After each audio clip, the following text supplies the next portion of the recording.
Patrick. It's Michael. PunkTorah.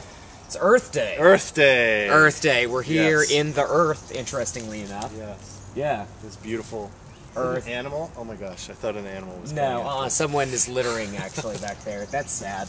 Alright, anyway, so tell us, Alterna Rebbe, tell us about the Earth. Earth Day. Well, what I would like to bring to you on this Earth Day is the idea that Earth Day, maybe not Earth Day itself, but Earth Day, the idea is present in the Torah. Interesting. More specifically, in the Shema, we're given the commandments, let me try this again. More specifically in the Shema, what it says in the Shema is that if we follow God's commandments, the benefits that He gives us to the earth, rain, abundance, fertility, these kind of ideas of creating a better earth. And we also see what happens if we don't. Famine, drought, and destruction. So Earth Day is basically in the Shema. We also see in the Shema how we are instructed, through the commandments to not worship idols. Sure.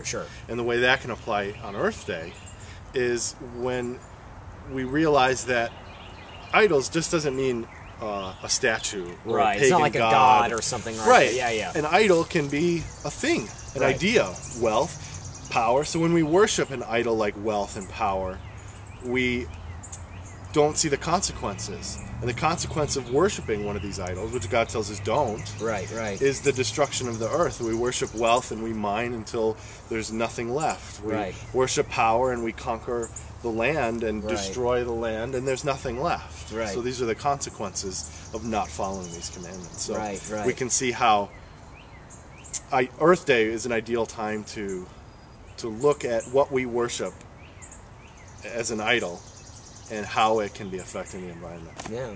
And there's an awful lot in Judaism about the environment. So an example that I think is really interesting is that it says, early in the Bible, in the Garden of Eden story, that human beings will have dominion over the earth. And a lot of times people take that to mean, well, the earth is ours, we own it, we can do whatever we want, burn it down. But actually, dominion could also be interpreted as stewardship. And the idea that we have to take care of the earth. It's kind of like, when someone rents a house, and that's your house to live in, but it's ultimately owned by someone else, but you have to be the steward of it. You still have to mow your lawn. You can't even burn though it down. you can't burn the house down. You are renting it. You are borrowing it from someone else in exchange for something.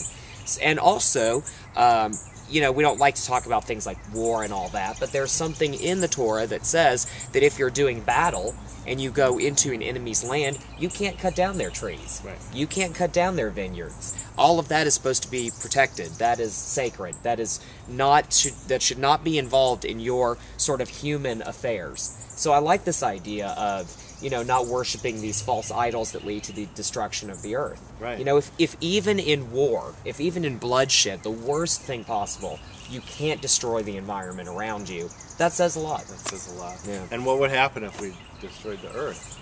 We destroy ourselves. We're homeless. We're homeless. That's where I keep all my stuff. Where am I going to put my stuff?